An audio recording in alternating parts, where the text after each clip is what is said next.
Saya rasa soalan ni mungkin agak famous, especially kita di Malaysia ni gajinya range banyak sangat. Ada yang 1,000 lebih sampailah ke puluh-puluh ribu kan. So ada yang kata orang yang kaya je boleh menyimpan sebab mereka ada duit lebih.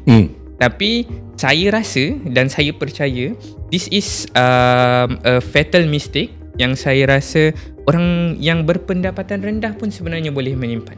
So kalau boleh tuan berikan penjelasan ataupun enlightenment, macam mana tips ataupun cara untuk kita menjawab tentang orang berpendapatan rendah pun boleh menyimpan.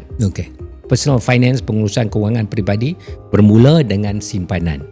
Dia tak kata kena gaji tinggi baru simpan. Saving, simpanan ni bukan khusus untuk orang duit banyak. Katalah dia gaji dia RM10,000, RM20,000 baru dia buat simpanan. So orang yang contoh gaji dia, income dia RM2,000 sebulan, dia pun wajib simpan je. Semuanya bermula dengan simpanan.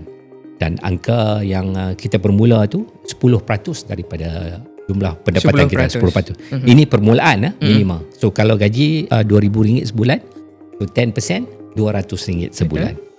Tapi 10% itu permulaan minimum. But as we go along, kita tak increase the figure. Mungkin 15%, 20%, betul. dan kemudian 30% begitu. Sometimes ada orang tanya kenapa 10%? Ataupun kalau dia decide untuk mula lower than 10, just to give discipline, untuk memberikan disiplin diri contohnya. Apa pendapat tuan untuk yang ini pula? Boleh. The main thing ialah untuk menyimpan dan menyimpan secara konsisten. Tapi dalam masa yang sama, kalau kita simpan contoh 1%, terlalu sikit lah. Terlalu sikit.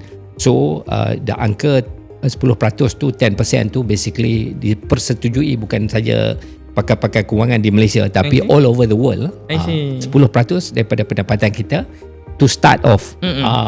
Kita boleh kata kena simpan 30% sebulan. Tapi banyak orang nak simpan 10%. Kita bermula kita bermula 10%. Saya tahu ada beberapa individu saya pernah jumpa, knowledge tentang personal finance memang terror. You tanya economics, dia boleh cerita semua. Tapi dia orang tak kaya raya kerana tidak menyimpan. Tidak menyimpan. So simpanan ni bukan hanya mereka yang gaji tinggi, mereka yang bijak pandai tentang ada PhD in finance, but you must simpan duit. Dia bermula dengan simpan. Simpanan ini memberikan peluang kita untuk mengelak daripada jatuh miskin. Mengelak kita jadi apabila kita tua nanti menjadi beban kepada orang lain. Dan memberikan peluang kita untuk membina kekayaan di masa hadapan.